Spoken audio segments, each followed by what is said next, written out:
আপনার শখের বাইকটি কি 125 বা 150 সিসি? তাহলে চলতি বছর থেকে আপনার পকেট খালি হতে যাচ্ছে বড় অঙ্কের ট্যাক্সে। এনবিআর বড় এক পরিবর্তনের পরিকল্পনা করছে, যেখানে সিসি ভেদে আপনাকে বছরে সর্বোচ্চ 10,000 টাকা পর্যন্ত বাড়তি কর দিতে হতে পারে। আপনার বাইকের সিসি কত জেনে নিন, আপনাকে বছরে কত টাকা ট্যাক্স গুনতে হবে। 110 সিসির নিচে বাইক হলে কি আপনি বেঁচে যাচ্ছেন? 2026 থেকে 27 অর্থ বছরের বাজেট নিয়ে এখনই তোলপাড় শুরু হয়েছে। দেশের মধ্যবিত্ত ও নিম্ন মধ্যবিত্ত মানুষের যাতায়াতের প্রধান বাহন মোটরসাইকেলের উপর বড় ধরনের করের বোঝা চাপানোর পরিকল্পনা করছে জাতীয় রাজস্ব বোর্ড বা এনবিআর। মূলত সরকারের রাজস্ব বাড়াতে এবার নজর দেওয়া হয়েছে সিসি ভিত্তিক অগ্রিম আয়করের উপর। এতদিন আমরা বাইক রেজিস্ট্রেশন এবং নির্দিষ্ট সময় পরপর রোডের ট্যাক্স দিয়ে আসলেও এখন থেকে প্রতি বছর আয়কর হিসাবে একটি নির্দিষ্ট পরিমাণ টাকা দিতে হবে। বর্তমানে দেশে নিবন্ধিত মোটরসাইকেলের সংখ্যা প্রায় 48,70,000-এরও বেশি। ভিআরটিআর হিসাব অনুযায়ী এই বিশাল সংখ্যক বাইক থেকে বড় অঙ্কের রাজস্ব আদায়ের লক্ষ্যমাত্রা নির্ধারণ করা হচ্ছে। তবে এই কর সবার জন্য সমান নয়। ইঞ্জিনের ক্ষমতা বা সিসি ভেদে এই করের অঙ্ক আলাদা করার প্রস্তাব করা হয়েছে, যা আগামী বাজেটে কার্যকর হতে পারে। প্রস্তাবিত নতুন কাঠামো অনুযায়ী 110 সিসি পর্যন্ত মোটরসাইকেলগুলোকে এই করের আওতার বাইরে রাখার কথা বলা হয়েছে। অর্থাৎ যারা ছোট ইঞ্জিনের মাইলেজ নির্ভর বাইক চালান, তাদের উপর নতুন এই করের বোঝা চাপবে না। তবে আপনার বাইক যদি 111 সিসি থেকে 125 সিসির মধ্যে হয়, তবে আপনাকে বছরে অন্তত 2,000 টাকা অগ্রিম আয়কর দিতে হবে। সবচেয়ে জনপ্রিয় সেগমেন্ট অর্থাৎ 126 সিসি থেকে 165 সিসি পর্যন্ত বাইকগুলোর জন্য বছরে 5,000 টাকা কর নির্ধারণের আলোচনা চলছে।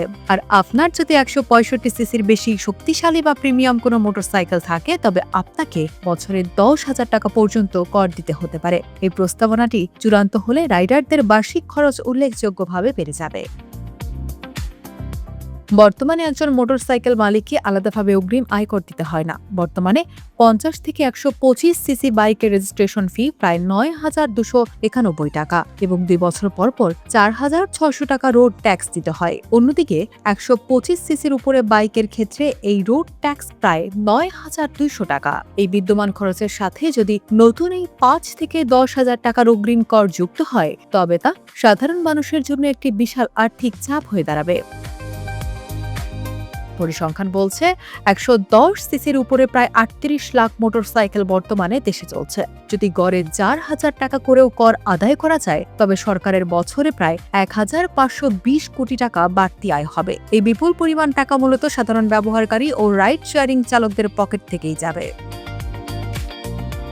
নতুন আয়কর আইন অনুযায়ী একটি বিশেষ সুবিধা রাখা হয়েছে। মোটরসাইকেল মালিকরা তাদের বার্ষিক আয়কর রিটার্ন জমা দেওয়ার সময় এই অগ্রিম কর সমন্বয় করতে পারবেন। অর্থাৎ আপনার যদি বার্ষিক করযোগ্য আয় থাকে এবং আপনি নিয়মিত ট্যাক্স দেন, তবে এই টাকাটি আপনার মূল ট্যাক্স থেকে বাদ যাবে। তবে সমস্যা হলো সেই সব মানুষের জন্য যাদের করযোগ্য আয় নেই কিন্তু যাতায়াতের প্রয়োজনে বাইক ব্যবহার করেন। তাদের জন্য এই টাকাটি সরাসরি বাড়তি ব্যয় হিসেবে থেকে যাবে।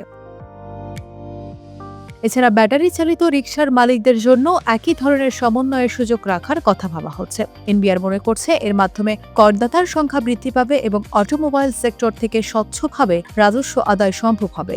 এনবিআর এর এই প্রস্তাবনা এখন আলোচনা পর্যায়ে রয়েছে এবং আগামী 2026 থেকে 27 অর্থ বছরের বাজেট ঘোষণার সময় এর চূড়ান্ত সিদ্ধান্ত আসবে। সরকার একদিকে রাজস্ব বাড়ানোর চেষ্টা করছে, অন্যদিকে সাধারণ মানুষের যাতায়াত ব্যয় বৃদ্ধির আশঙ্কাও বাড়ছে। আপনার কি মনে হয়, সিসিভিতে এই কর আরোপ করা কি যুক্তিসঙ্গত?